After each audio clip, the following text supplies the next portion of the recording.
Just about noon. Good afternoon, everybody, and welcome. We're so glad you could join us today for the Lunch and Learn, the first of our season, and the first to be back with a live audience here at the Conference Room at the Laramie County Library. So it's great to be back, and it's very exciting to start our new season, a time to celebrate. And one of the main things we're celebrating all season long are women composers, and it's very exciting. The first program, aside from the national anthem, is all women composers. So that is coming up tomorrow night in our program, A Time to Honor. So we are honoring these incredible women and doing something I think that's really important for orchestras to do, which is to play more of this incredible music by women composers and make it normal. I also felt very strongly that the field of orchestral conducting is unfortunately dominated by a lot of men. However, there are some incredibly talented women conductors out there. And you may have seen in recent news that the new music director of the Atlanta Symphony, Natalie Schultzman, is a woman. That's very exciting news. And so I felt it was very important to also represent the incredible talent of so many great women conductors out there today. So we have invited Avlana Eisenberg to come from Boston to conduct the entire second half of the program, the Amy Beach Gaelic Symphony. So we welcome Avlana Eisenberg. And then we also have a wonderful guest here who's a little more familiar perhaps to you. And Guzzo is professor of composition at the University of Wyoming. If you were at our Symphony at Sunset concert this past June, you got to hear the orchestra perform her wonderful piece, Wyoming Voices. Anne is an Emmy-nominated composer whose music has been performed around the world. A very exciting project that she has coming up we'll ask you about in a little bit, just a few weeks in Europe. And so we asked Anne to write a piece specifically for this program, and specifically a piece in honor of the centennial of the 19th Amendment and the 150th celebration of women's right to vote in Wyoming. Perhaps even more from the latter side of things. And she has written a fantastic piece that will be premiered by the orchestra tomorrow night. Welcome, Anne. So the program, again, after the national anthem, which is a tradition for us to perform at the beginning of each season, we'll start with a piece that has become a sort of calling card for this great composer, Joan Tower. Joan Tower is one of our greatest composers in America, and she wrote, in 1987, she wrote the Fanfare for the Uncommon Woman. Now, we all chuckle when we hear that title, of course, because many of us are familiar with the Copland Fanfare for the Common Man, written in the 1940s. The Fanfare for the Uncommon Woman uses roughly the same instrumentation as the Copland, but it has a very different spirit than that Copland piece. It's certainly inspired by the Copland in certain ways, harmonically, even perhaps motivically in a sort of distant way. But this piece is bold. It's more daring. In fact, she specifically wrote it in honor of adventurous, risk-taking women. And she dedicated that first fanfare to the great conductor Myron Alsop. So after the success of that first fanfare in 1987, she thought, oh, okay, maybe I'll do another one, and then another one, and then another one. And there are 6 altogether, not all for the traditional brass percussion of the original, some for full orchestra, and others also for brass and percussion. But there are 6 fanfares for the Uncommon Woman by Joan Tower. We're doing the original one, known as number 1 now. And I'll just play you a little bit of how it starts. It starts almost identically to the Copland with a sort of, loud percussion attack.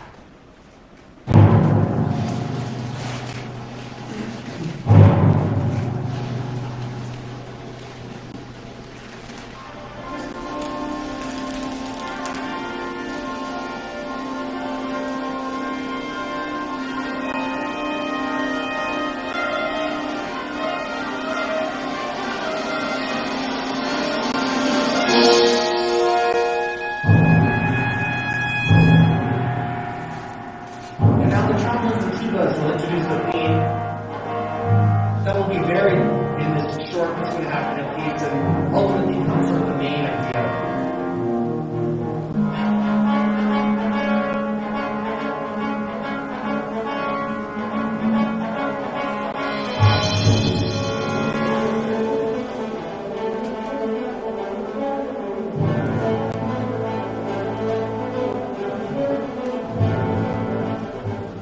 Such an exciting piece. Believe me, after conducting, my heart is racing. It's the fastest way to get to that cardio heartbeat that I could think of. Conducting 2 minutes of drum power. Yes, it's exciting. Unlike the Copeland, which for percussion just used timpani, bass drum, and tam-tam, this piece uses a wide range of percussion. In fact, it's questionable whether it could be performed with just timpani plus 2 other percussion players, that is the score indicates. So you'll see that the percussionists are making mad dashes between 5 different cymbals, high gongs, medium gongs, tam-tams, triangle, tempo blocks. They've got it all covered. So, that's one of the great things about orchestral percussion players. They're trained in not only many instruments, but having to go back and forth between them and figure out how to get it all set up on stage to do it just right. So it'll be an interesting thing also to watch at the performance tomorrow night. Ladies, do you have anything you'd like to share about Tone Tower or the piece? It's okay if you don't. That's fine. I just wanted to give you a moment. I'll tell a short anecdote. I was at a conference once with Tone Tower on the guest panel, and someone asked her, did she expect her success? And she said, no, actually, I went to school with a bunch of famous composers, and they're all disappointed in their careers because they expected to have stuff, and I expected nothing, and so I got this and felt great about it. Yeah, she's had quite a career. Composer in residence with the St. Louis Symphony for about 3 or 4 years. Professor, I think, at Bard College for 49 years. She's still alive. I think she's 81 at this time. And her early childhood, she spent about, 9 years living in Bolivia. She was born here in this country, then her parents went down there. So she has this intensity to her rhythm in almost every piece, which she herself credits to her time in South America. So that's an interesting aspect as well. Yeah. So then after this piece, anything else? No? Okay, cool. After this piece of the program, we're going to fast forward to a piece written in 2011. And it was originally written for a string quartet. It's Caroline Shaw's Entr'acte. So Caroline Shaw is a pretty well-established composer now, even though she's not even 40. She won the Pulitzer Prize at age 29, I believe. It was pretty amazing. And she is as much a composer as she is also a singer and a violinist. And she performs regularly with the vocal ensemble A Roomful of Teeth. She also performs regularly on her violin, her music and other people's music. She's part of the contemporary music ensemble in New York that she's part of. I can't remember the actual name of it, but the acronym is ACME, A-C-M-E. Boy, her music is so creative and special. The Pulitzer Prize was given to her for her piece Partita for 8 voices. And I highly encourage you to go onto YouTube or Spotify and check it out. It will kind of blow your mind. It's amazing. 8 voices a cappella, and she is one of those 8 in the recordings. This piece was written after she saw the Breton String Quartet performing a Haydn String Quartet. And in the minuet of that Haydn String Quartet, there was a sudden shift in key signature. And so the color all of a sudden changed dramatically in the so-called trio section. And she said that she loves the way that certain pieces, I'm actually going to want to get this quote just right. She loves the way that certain music, like the minuet of that Haydn Opus 77 String Quartet, suddenly takes you to the other side of Alice's looking glass. And suddenly the music is a little bit absurd, subtle, but also in sort of technicolor, and almost like a dreamlike state. So you get that in this piece, Entr'acte, that she wrote for string quartet. As a string player, she said that she has loved string quartets since she could remember. She started playing the violin when she was 2, And so playing string quartets has been a big part of her life. This piece was very successful, and then a group called Far Cry, a string orchestra, asked her to arrange it for them. So she created a string orchestra version, and that's what we're performing tomorrow. It's a very, very lovely piece. Let me just kind of walk you through it a little bit. Do you guys have anything you would like to share about Caroline Shaw or Entr'acte while I'm kind of queuing this up? I think it's a really wonderful piece, and I love the sort of familiar, unfamiliar dichotomy she goes back and forth between. Because you hear this gorgeous, almost Baroque chord progression, and then it's almost like, I don't know, live animals or something mewing. It's gorgeous, though. It's sort of, it's something you've never heard before, I think. So Yeah, it's such a great description of it. She's very much inspired by Baroque forms. As you mentioned, it sounds Baroque. In fact, her partita, that's a Baroque, one thinks of the Bach partitas. The movements of that vocal piece partita are things like sarabande, courant, what you would expect from a Baroque dance suite. And this title, Entr'acte, and the subtitle is Minuet Trio. I feel like all of that is sort of a little bit tongue-in-cheek. It's a substantial piece. It's not really like an entr'acte or intermezzo. It's kind of a feature piece, if you will. And then Minuet Trio, okay, it's vaguely in sort of three pulse time. And then it sort of takes off from there. It's really a Minuet Trio in a very kind of distant way. Like it's inspired by that older form, but it's here's how it sounds.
And it's as if the nothingness fades into that, and then she has the ensemble sort of explore that nothingness, make fun, and sort of play with it, and have fun with it. So it's hard to hear on this recording, but I'm going to boost it. Okay. So we're about to hear the sort of insect part, I like to call it, and that goes to the.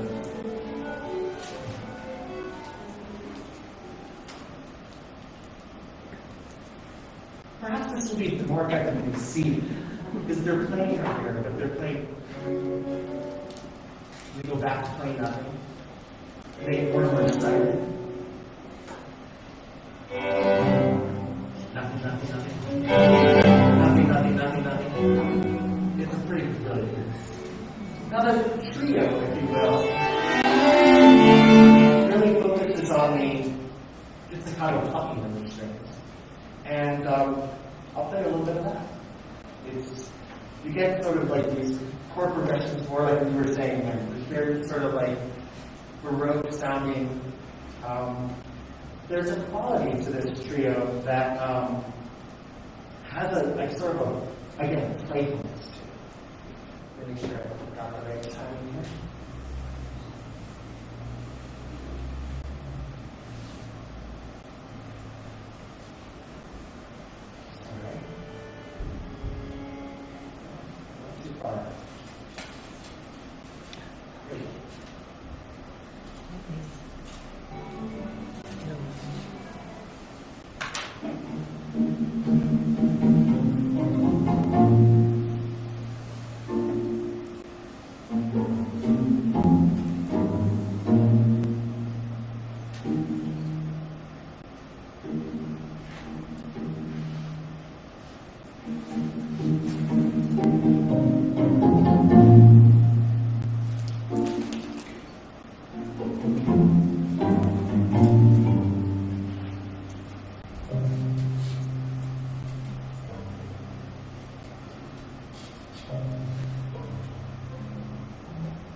tricky thing is that it's so hard to play.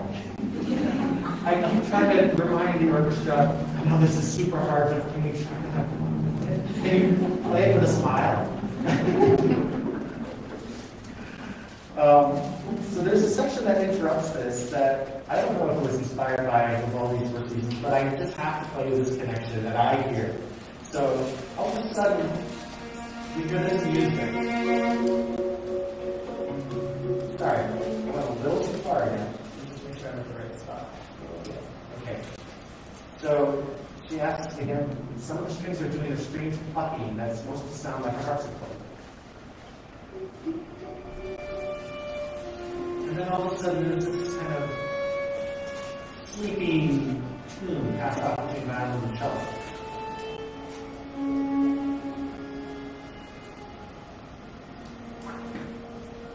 For the longest time I was studying this thinking, this really does remind me of something. And then I realized what it was. Vivaldi. In the Autumn Concerto, the first movement, there's a moment that sounds like this. Wait for it. All of a sudden, you represent somebody who's had too much wine and falls asleep and they snore.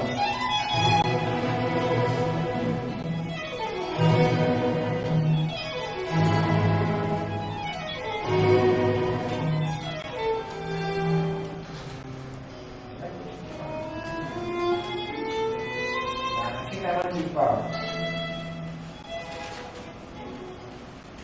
One second. The part I'm thinking of is in that same movement.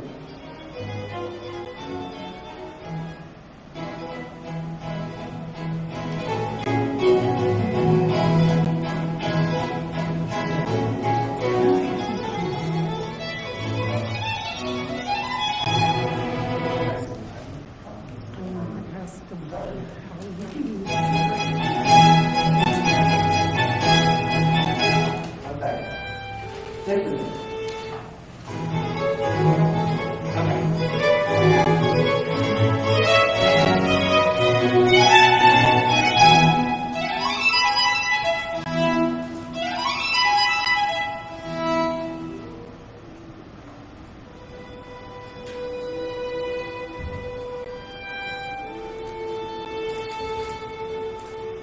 So I swear, if it wasn't intentional, maybe it was in her subconscious or something, but it's as if she suddenly does that same thing where the music is interrupted, all this fun plucking, and then this thing suddenly appears. It's so cool. There are many other wonderful moments in this Shaw Contra act, and I'd love to sort of walk you through all of them. We have a lot of music to cover here. There are moments where there's a lot of kind of almost like slow-down-like excitement in the strings fiddling fast. And then there's this wonderful effect that she asks for where the musicians play like a sighing motif where they play, so cool. Eventually it comes back to the very beginning, and then there's this figure of arpeggiation in the violin, and that kind of fades away as it goes higher and higher into nothingness. And the last minute and a half of the piece is just one solo cello in a sort of dreamlike memory of an earlier part of the piece, just playing pizzicato, and it sounds like a Renaissance lute. It sort of ends with this sort of Renaissance flavor, and it's just sort of a more and more distant memory in the pizzicato cello. I think you'll find it a fascinating piece. Anything else that you guys wanted to share? I have to talk about it a little bit. It's one of my favorite pieces. I really love this piece. And what my favorite part about it is Trees of Silence, which you hear in that opening, where you're just waiting. You just sit on the edge of your seat, waiting for the next utterance. It's so true. That's all I'll say. I love it. You're absolutely right. Yeah. Well, I'll mention, obviously it's harder to put together when it's not just 4 people. Yeah. But I must confess, the first time I heard it was actually as a larger ensemble. Far Cry is based in Boston. I'm a huge fan of the ensemble, and they do such a brilliant job. And that became kind of the template that I got used to. And I think having a full ensemble brings so much richness to it and captures things that you don't get with only the string quartet. So it's definitely a trade-off, but I'm always excited to hear ensembles. Yeah, there's a certain personal quality about this piece. All of her music has a very personal, honest one. And with the string quartet really captures that so well. the string orchestra version does add another dimension there, basses that get to join in, and a kind of, like, she gets to go back and forth between the full ensemble and the string quartet, which creates a whole other kind of, variety of sounds. But you do trade off a little bit of that intimacy, I guess. Yeah, that's a good point, though. The full one has a special role. Yes. Well, I'm just going to continue kind of walking through the program order. The next piece is the piece that kind of inspired the template of our title of the season and the orchestra, the concert text. A Time to Vote by Gwyneth Walker. And Gwyneth Walker is, again, one of our esteemed American composers living today, working today. She had originally hoped to be here, but because of the pandemic, she couldn't be here. But she specifically recorded something for us, telling us about herself and about this piece. So we actually have a video of Gwyneth Walker talking about herself and this piece, A Time to Vote, which will be premiered by the orchestra tomorrow night. It's scheduled to be performed by many orchestras this season. When she wrote it, it was finished in early 2020, and she put it out to orchestras around the country saying, could you please program this on your fall programs just before the big election in November 2020?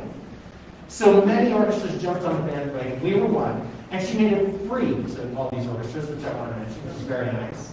And she just wanted to celebrate the suffragette movement and the centennial of the 19th Amendment. So A Time to Vote, she thought it was really important that we vote now, just as it was important then. And I don't want to steal anything else from her video, but I think it was unfortunate that all these orchestras had to delay the performance of this piece because of the pandemic. And now it just so happens that we are doing it, just as we had planned to do it in October 2020, but now it just so happens that we're the world premiere of it. So let's have it. Yes. So without further ado, here's Gwyneth. Hi, this is Gwyneth Walker, greeting you from my home in New Canaan, Connecticut. And I'm actually in my composing studio, as you can probably tell. Behind me are one copy of each score that I've written since, college days, I guess, one of each, and I have many more downstairs. I am a full-time composer, definitely. I write every day. This is what I've always done. No one has ever managed to stop me from composing. I think I get my tenacity from my Quaker background. I must admit that. My parents and grandparents lived in New Canaan, and my grandmother was a suffragette. She and my grandfather marched down Broadway for the woman's right to vote, probably in the 19-teens at some point. And since she lived in this town here, when I go to vote, I always walk to town hall, and then I walk past where she lived.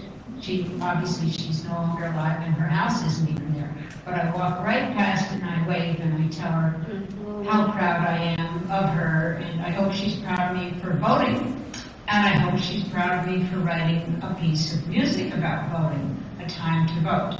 Now, this is a 3-movement work, and I know that in your concert booklet it'll say, celebrate, gathering strength for the future. Failure is impossible.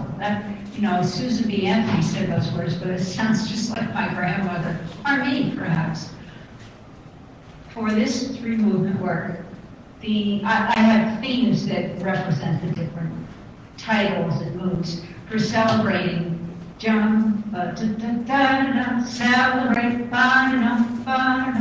so that's that kind of music. For the middle one is gathering strength. So first there's just one voice, one instrument, and others join in, and they all build together to gain in strength to get the right to vote. And the last movement for the future. I put this quote of Susan B. Anthony in the score, and I'm just going to read it now. I hope somebody reads it at the concert. Okay? She says, "Oh, if I could but live another century and see the fruition of all this work for women. The day will come, but I will not see it. It is inevitable. I believe that it will come within a generation," and it did. Failure is impossible. So I just love those words.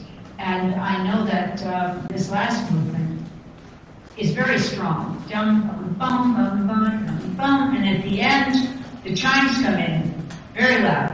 It's as though the church bells were all celebrating too. So this is why I composed A Time to Vote. Now, I'm sorry I can't be with you, and we know we can't travel to every concert anyway, so I'm hoping this video will suffice. Let me see what else I can say. I write in all the different genres of orchestral, chamber, vocal, choral, whatever. And sure, I'm sure that there's been a lot of prejudice trying to stop me from composing, but you know, when I explained about my grandparents marching down Broadway for the women's right to vote, and the tenacity, I think that Quaker tenacity really helps me, although you may think that's odd because Quakers don't have music in church, but our notion of going through life is that we will tackle things. And in the Quaker faith, men and women are equal. Of course, that's obvious to everybody anyway, so I think that I just go right in it with my composing, and if somebody finds it's unusual that a woman is writing for orchestra, I just look at them and wonder, why? Why is that unusual? You know, we can put notes down on the page, you know. I will sign off now, and I wish you very well, and I will be zooming into the panel discussion. Bye.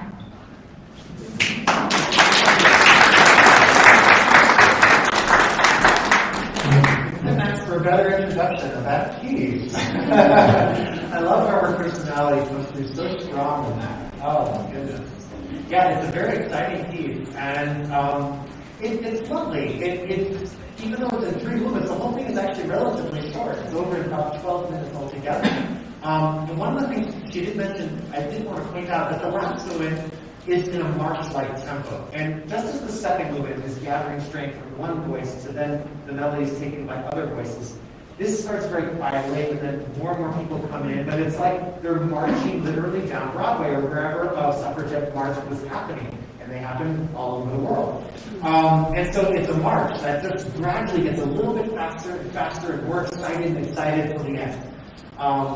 Yeah, it's a lovely piece. Any thoughts? Anything you'd like to share?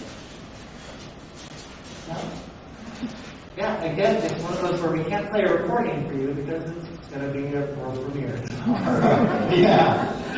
And I think the orchestra's having fun with it too. And then next up on the program is the piece that we asked Anne to write for us. And again, I'm so grateful for the wonderful work that you've done. This incredible piece, and the title is also so wonderful. The piece itself is so dynamic and kind of brilliant too. So I'll let you explain a little bit about the origin and be the first one to share the title. All right, the piece is called Stumbling Towards Equality. And I want to say I'm so grateful to you too, and the orchestra sounds fantastic. It's such a thrill for a composer to hear the vibrations live. It's so amazing. I was thinking about the history of suffrage, especially in our state, in Wyoming. I grew up in Wyoming, and I always knew it was the equality state, and I grew up in Laramie, and I knew exactly where the spot was, where Louisa Swain put in her vote. And I would have been very proud of that, but the more I learned about history, the more I realized it wasn't that simple. It wasn't just this moral idea. I mean, certainly it was for the suffragettes. But as we progressed through understanding it more, it turns out that a bunch of people wanted women to vote because it would help make us a state. And we wanted the federal dollars. And a bunch of people wanted women to vote because it would help a certain party over another party. And we don't even know why some of the men who were supporting it. They never wrote anything or left any documentation. So it's a little unclear what was exactly happening. I still think it's a wonderful thing to celebrate. So that's why it's got celebratory moments.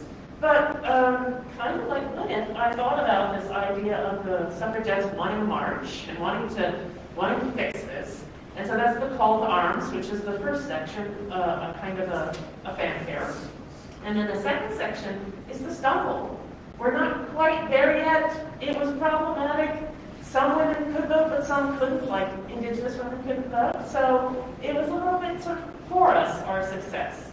So I actually, believe it or not, I was inspired by the Carolyn Shaw and that use of silence. And so I wrote a rhythm, da-da-da-da-da. da-da-da-da-da. And if you continue that rhythm, da-da-da-da-da-da-da-da-da-da, you're progressing. But if you put that strong downbeat on it, da-da-da-da-da, it becomes like a race. Da-da-da-da-da. So you're going forward and back, trying to progress this idea forward. So it really represents the struggle. And then there's another thing that represents the struggle in the piece, and this is a fun challenge for William here. It's not really a challenge, he's great. But it's that the percussion is working in a tempo of 2 beats per bar, and the rest of the orchestra is working in 3 beats per bar. And so it's like, there's these 2 timelines going on, and it's struggling. And they come together sometimes, but sometimes they're in 3 and sometimes they're in 2. So you should be, I think, maybe feeling a little bit of that struggle. It's not huge, and it's not, I don't think it's going to be annoying, but you'll feel that we're not progressing exactly. And then we come to a romance. I was thinking about the turn of the century, these Wyoming women at tea parties in South Pass discussing how we're going to get the vote. And so that's where that theme came from, was this more genteel romantic idea that then gets repeated several times and varied and sort of discussed, if you will. And then at the end we come back to the fanfare, because I still think we need to work on this concept of equality. And so that's what happens at the end with a slightly extended version that sort of brings us to the modern times. So those are my ideas. Such great ideas. I mean, it's such a challenge in the first place to write a piece of music without any words that is about equality or the right to vote or the celebration of that. And so I think you've just done a brilliant job. Thank you. Yeah. You too. It's funny that you mentioned the Shah and silence. I thought maybe there was something about the word stumbling. I kept finding it in the music, like stumbling. Yeah. And even when the 2 against 3, it feels like the part that's in 2 is like an augmentation of it. Just that initial dun dun dun dun. Yeah. And so there is that kind of I don't know, almost like an ostinato or obstinate rhythm that's kind of pervasive in the piece. And also tell us a little bit about the woodwinds, because they seem to have a special role in this. They do. So the strings are going to be struggling and being romantic, but the woodwinds tend to pop back with the march theme. They come back with this fanfare. Even though a fanfare, in mine too, it starts with brass and percussion, the woodwinds sort of single-mindedly say it out in the orchestra. So you can listen for the piccolo, for example, has a big role in repeating that call to arms. Even when we're in a romance or in a stumble, there's always somebody calling for equality throughout the piece, and it's that da-da-da-da-da rhythm. Right. Or not always that, it's sometimes the fanfare theme. It almost reminds you of like when you're in a church service in the South and somebody's just feeling it and you start yelling out. It's like that. Yeah. Or even at a jazz club in New Orleans and somebody's like, yeah, bring it, and they just sort of shout out. Yeah. There's a little bit of that, but it's also kind of like that kind of feeling like, no, it's not celebratory per se when they're doing it. Right. They're sort of annoying and demanding. They're like, I want you to do this. Yeah. I had to explain it to the woodwinds, those little snippets of melody are crucial. Don't be shy. Play them out, And we were trying to figure out how to get the piccolo to, believe it or not, to get the piccolo louder. I think I wrote her too low. I invested in a little adjustment. She's going to be a little higher. Yeah. It does pierce the Well, it's, again, I feel like we're so blessed that you did such a great job with this. Your music is really connecting us with each other and connecting us with the past. In this state specifically, it's past with the equality and right to vote. There's a lot of things that you brought up that I think a lot of people didn't know. And I think that's just wonderful in itself, too. I feel like this piece is probably going to, for sure, have a life after this. And I feel like, by writing it the way you did, you made it not just about one thing, too. Because there's always progress that can be made in so many areas. I think it's really special, and we're very grateful. I'm very grateful and really lucky, so thank you very much. Thank you.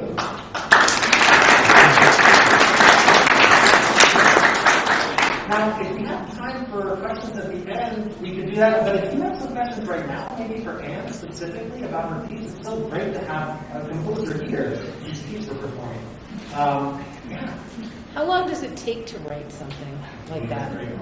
Yeah, how long does it take? Well, this was like a lot of pieces. It was supposed to be the 150th anniversary of suffrage in Wyoming, not the 151st.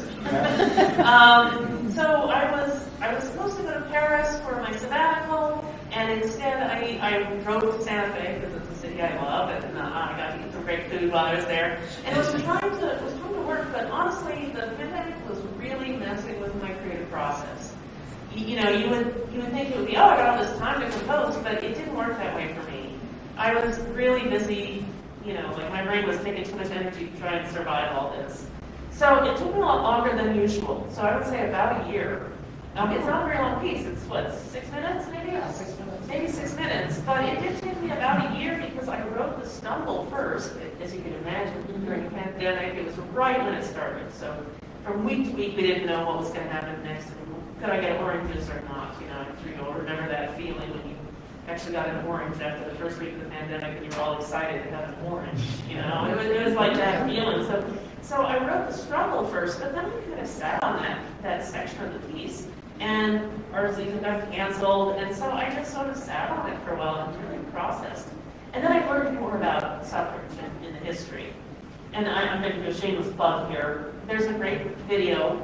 It's called The State of Equality, and it really gives a good explanation of all of this. It's on Wyoming PBS. You can get it for free. And I did write it. And she wrote the story. That was the Emmy nominee. I went to the Emmys in my pajamas because it was so good.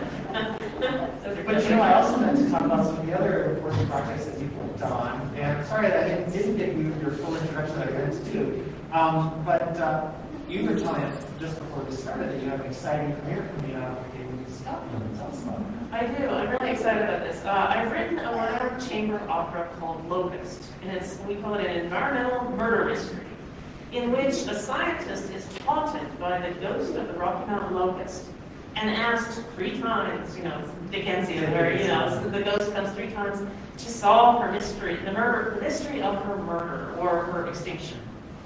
And because of that sort of ghostly themes, and because there's a giant United Nations climate conference in Glasgow, we were invited to have the opera performed there.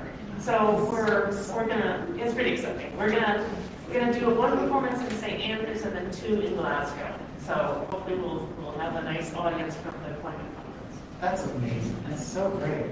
You know, and then one of the other things I characterize as your work, which I love, is the sort of playful quality, or as you've written, maybe playful absurdism. Maybe you could tell us a little bit, for instance, about the Carnival of the Microbes and some of the other pieces that you've written. I'm often inspired by science. My dad's a chemist, and he's also an artist, so he's a chemist artist, and that combination, I think, is something that makes sense to me. I love things like looking at microbes or understanding how a bird's wings works or something like that. And it usually suggests music to me. So for the Carnival of the Microbes, I took 4 different microbes and had a friend who's a microbiologist explain how they work to me. So I'll give you an example about one of them, which is found in dirt. It's a microbe, I'm not actually going to remember the name of it, but it's basically what's called a snapping microbe. They grow on little stems, and then when they're ready to reproduce, they snap off and float out into the dirt or wherever they are, and then grow new ones. But scientists have actually recorded the sound of it. They can actually hear these little tiny, smaller than the eye can see critters snapping. Wow. And so when I watch videos of them and listen to the snapping, it's just a string tremolo, and snap pitches, and the percussion gets to pick some of their own objects, like either snap twigs or use bubble pop or, you know, whatever to make these snapping sounds. Yeah. But I find it to be beautiful too. The same thing with the locust, trying to create beauty. You wouldn't think of a locust swarm as beautiful, right? You think, oh, biblical terrors, you know, right? But I wanted to try to challenge you, the audience's feelings about things that are usually not, like, glorified. And so I like this idea of making something natural beautiful in a new way that hopefully helps you love it and have curiosity about it. Fantastic. And I love that you said that it was playful about the Caroline Shaw. I agree. Playfulness is very important. No, it's just a great quality to your work. It's not necessarily reflected per se in something towards equality, but I mean, you have a specific time. I mean, we asked her to write a piece about the 150th, you know, anniversary when this race loaded in Wyoming. So with that in mind, it's hard to be played. But I did have another question about the piece, which is there's, especially in the opening, there's a kind of strong emphasis on the actual pitch E. Was that somehow like a focus on E for equality at all? That's so wonderful. Isn't that wonderful? It wasn't, but it just, for me, I think a lot about key when I'm starting a piece, and I thought, what's a key that feels really good to strings and resonates? And in this piece, there was a lot of open strings, and so there would be a certain resonance in the audience or just on stage between the instruments. If you write B flat, they of course can play in a key. You ask them to write it, but it just doesn't ring as much. There's not as many sympathetic vibrations. So that was the real reason, because I wanted sympathetic vibrations and not too hard for, a piece that was on a concert at the beach, for example. Yes. I didn't want to steal all your time. Yeah. So great, very great. Other questions for Anne? Yeah. Are we going to see a conductor do some of this? Today, no. Sorry. Come on, you guys, just wave your arms. You have to come to the concert for that. But we are so blessed to have another conductor sharing the program with me, and rarely does this get to happen. It's not unusual to have a guest conductor, but usually that person conducts the entire program. This is so lovely to get to have a colleague and new friend who we can commiserate and talk about and this and that and share the program. And it's, just wonderful knowing that I'm putting this orchestra that I love dearly into such capable hands. Avlana brings an amazing background as a conductor and violinist. And we gave her not an easy task, which is, we said, come to Wyoming, conduct the Cheyenne Symphony, and do a piece that is a 40-minute, beautiful masterpiece from the late Romantic era, Amy Beach's Gaelic Symphony, which the orchestra has never played, and they don't know it at all. So that was no small feat. Well, it's been wonderful having you here, and you are whipping the orchestra into shape. And tell us a little bit more about your background. Tell us where you're from and what you're doing now outside of the conducting here with the Cheyenne. Sure. Well, first off, thank you so much, William, and it's been a true delight. And I have to say, I jumped at the chance when it was proposed to me that I come to Wyoming, a state I've never visited, I'm embarrassed to say, and have found even in these few days' time to be just magnificent, and I can't wait to come back and see more of the state, and to get to perform this incredible symphony by Amy Beach, which in my opinion is not done enough. I'm coming here from the Boston area, which is where Amy Beach spent much of her life. Even in Boston, it's not performed that much, though it did have its premiere almost exactly 125 years ago in October 1896. Yep. So it also feels significant for that reason. With the Boston. As well, with the Boston Symphony, exactly. So it's particularly meaningful to coming from Boston and also coming here where we're celebrating women and women's equality, which was something that, Amy Beach in her time endured a lot of restrictions because she was a woman in her time. So anyway, it's been a total pleasure. It's always fun to meet a new ensemble, and I felt completely welcomed, and it's also such a joy. Guest conducting can feel quite lonely sometimes. You're on the road, you're on your own, and the music director is never there. That's why there's a guest conductor. So in this case, it's so fun to get to actually get to know a conductor, a fabulous colleague for the first time. So I'm currently based in Boston. I conduct the Boston Chamber Symphony. We tend to do smaller works though. So, Beethoven symphonies, Schubert, but not something like Amy Beach. And so that's also why when I get asked to conduct large epic pieces, I get particularly excited. And this is a piece that I've admired for so long, and so was particularly grateful for the invitation. As William mentioned, I grew up playing violin, and then took up conducting in college, and really enjoyed exploring different genres from orchestral music, of course, to opera. I've done some ballet, some musical theater, some operetta, and each of these genres have their own challenges, and also, I think, are rewarding in different ways. So yeah. And then you grew up in Northern California, right? And you have some music as a family. And maybe you could tell us a little bit about some of these wonderful CDs that you've recorded. Sure. So yes, my first violin teacher was my mother. And that didn't last long. But she remains my musical inspiration, though it was important that I find other teachers as well. But one of probably the musical highlights for me have been getting to collaborate with her. So she's a concert violinist and performs with orchestras all over the world and has done a lot of recordings. And at various points, we've had the opportunity to perform in concert together. Mostly she's been a soloist, and I've had the pleasure of accompanying her, though she does sometimes when she's free. And, in Boston, she'll sit in the back of the first violins, and she'll play concerts with the Boston Chamber Symphony, which is a thrill for all of us. And we have had a chance to collaborate on a few recordings as well. So in Budapest, we got to connect two of my favorite violin concertos, the Sibelius and the Barber, as well as a world premiere piece called 3 Songs Without Words by an Israeli composer, Ben Hayim. And we have a few CDs in the works that will be forthcoming within a couple months. One I'm particularly excited about that features the works of William Intriligator, who was the preeminent African-American composer of the 20th century, and yet remarkably, an entire CD full, and frankly more of that, of his music, still had never been recorded. So these will all be world premiere recordings. So it has been a great privilege to work on this music and with my mother as violin soloist for half of the CD, which is violin and orchestra, and the rest is just orchestral. Wonderful. Gosh, what a beautiful background. Tell us a little bit more about Amy Beach, because that's also one of those things, like William Grant Still, a composer whose name should be better known, and her music should be heard more often. She has some wonderful piano pieces, chamber music. Sometimes you'll hear a lot of hers on the radio, but she was very prolific.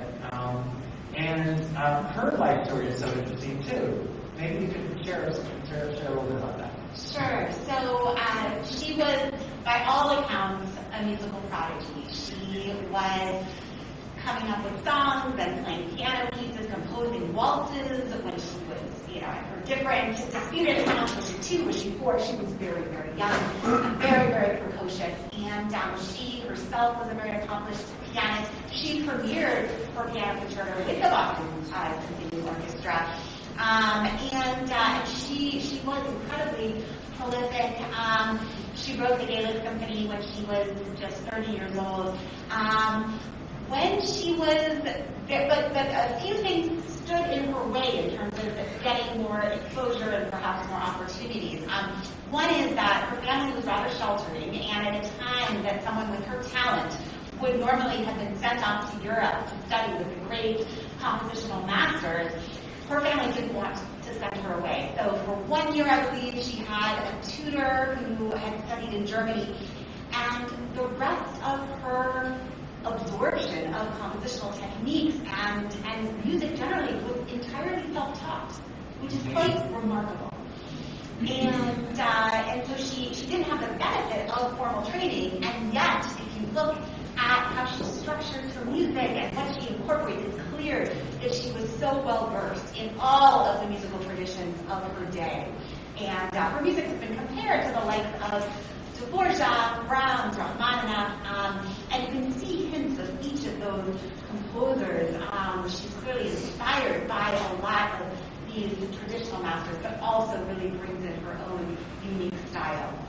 She was married off to a surgeon 25 years her senior when she was, I think, 18.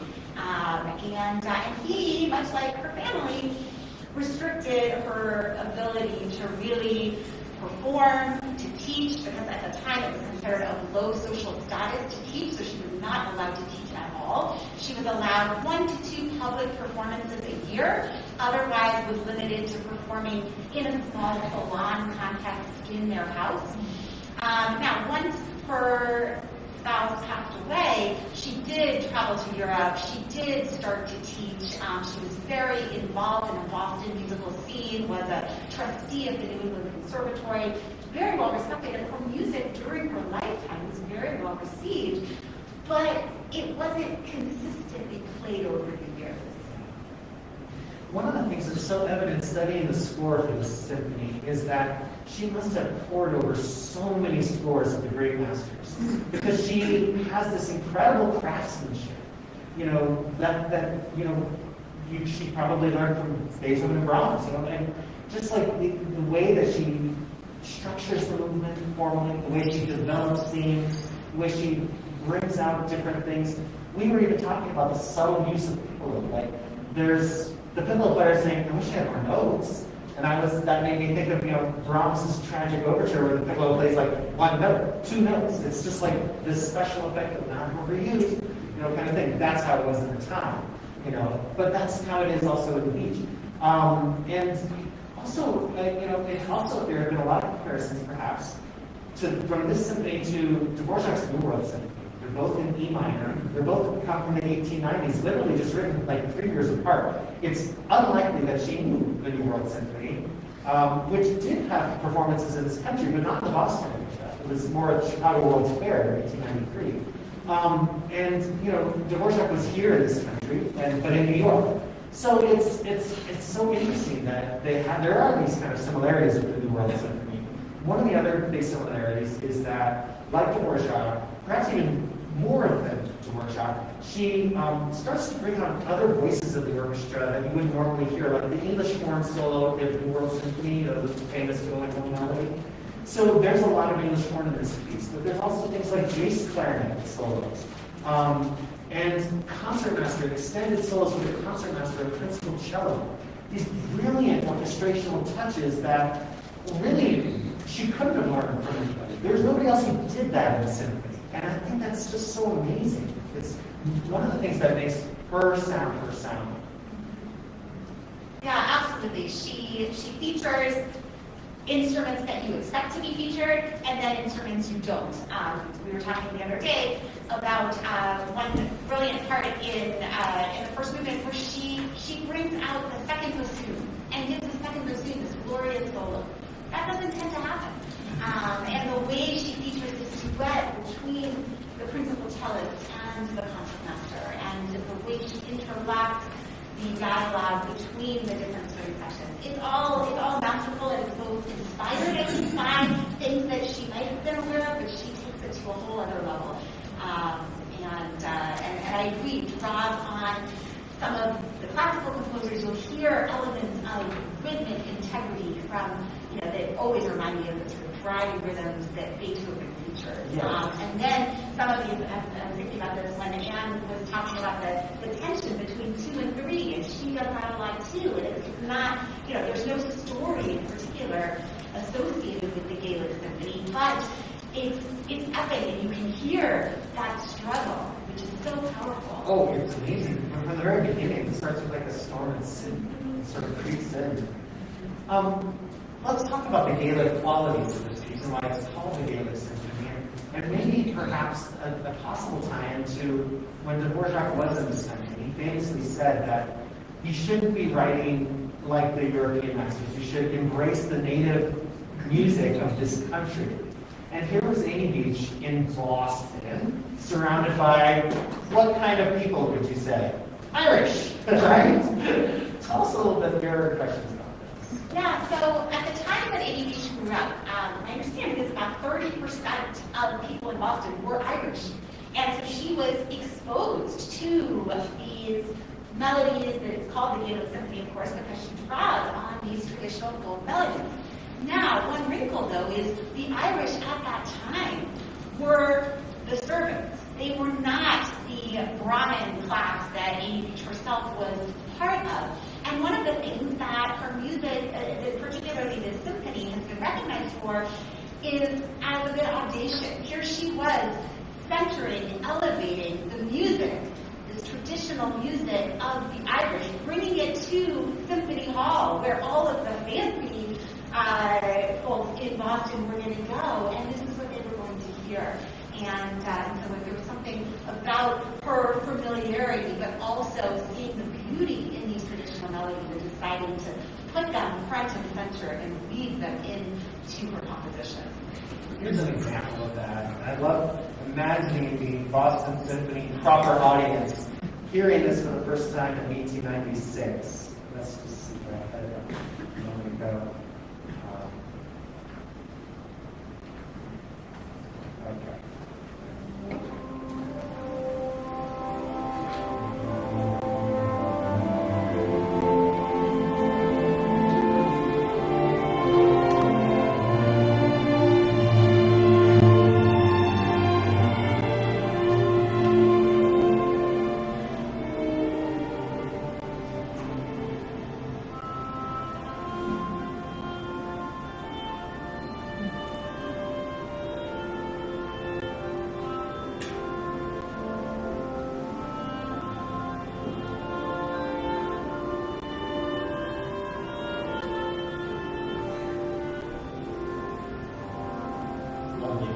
This is the second.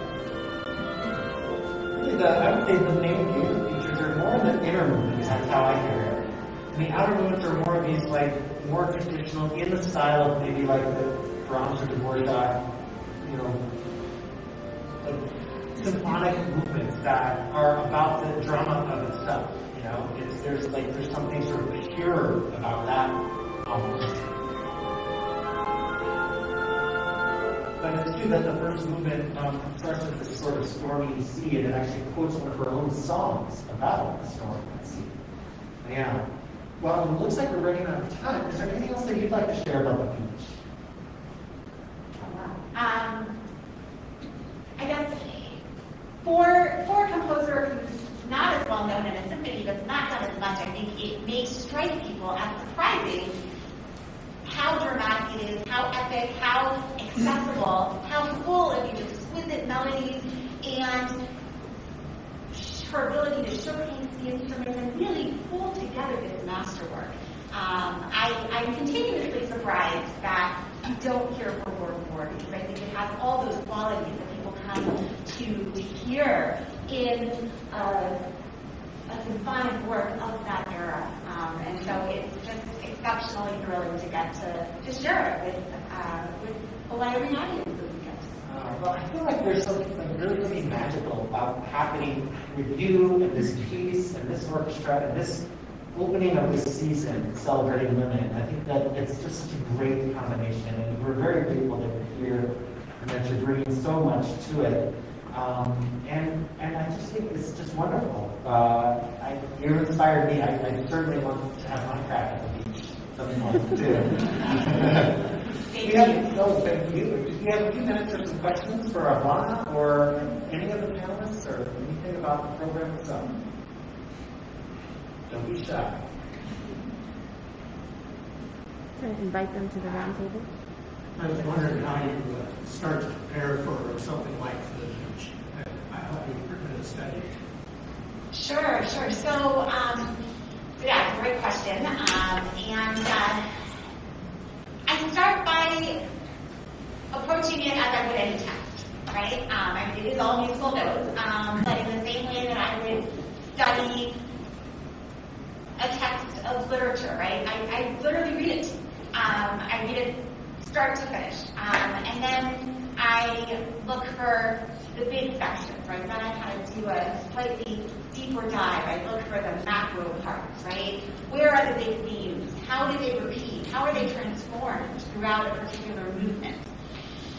And then I kind of go deeper yet, and I'll look to what instruments are featured at different points, right? How are the things passed between the different instrumentalists? What are the dynamic arcs, right? Where are the climaxes?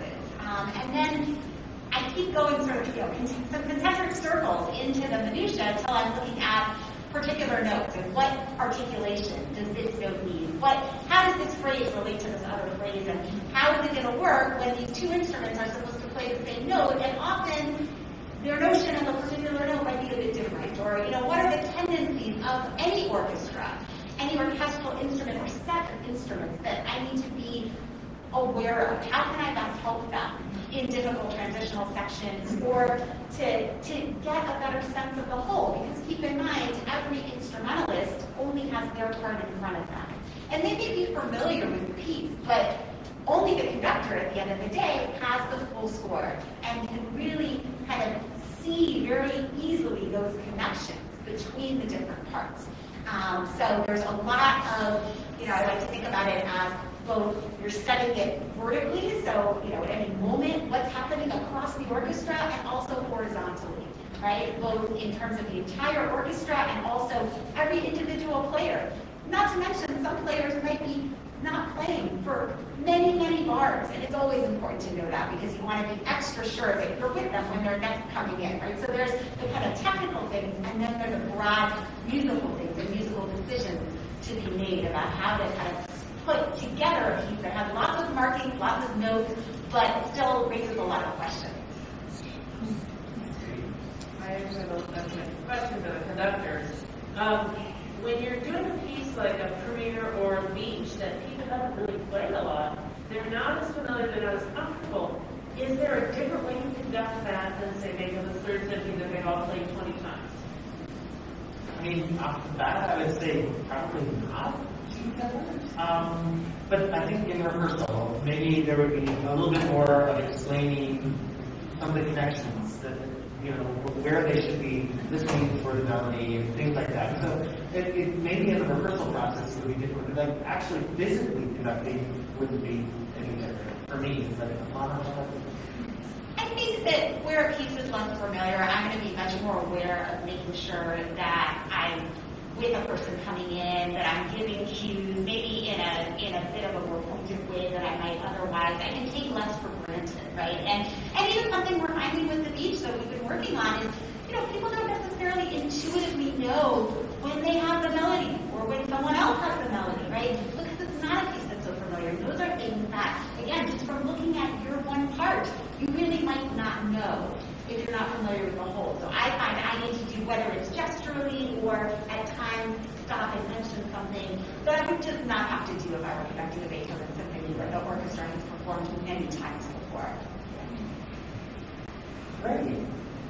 Well, thank you all for being here. And for those of you who are tuning in online, we appreciate you joining us. I want to thank again Guzzo and Avlana Eisenberg for being such a great part of this program and this weekend's concert. Thank you.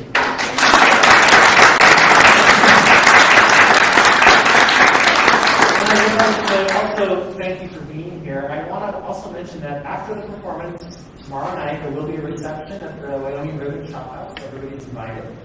But also before that, tonight at 5 o'clock at the Civic Center, there will be a roundtable discussion moderated by Guzzo, and including Avlana, and even live streaming with Zooming with Gwyneth about women in music and some of the struggles that, or some of the difficulties perhaps that they've had.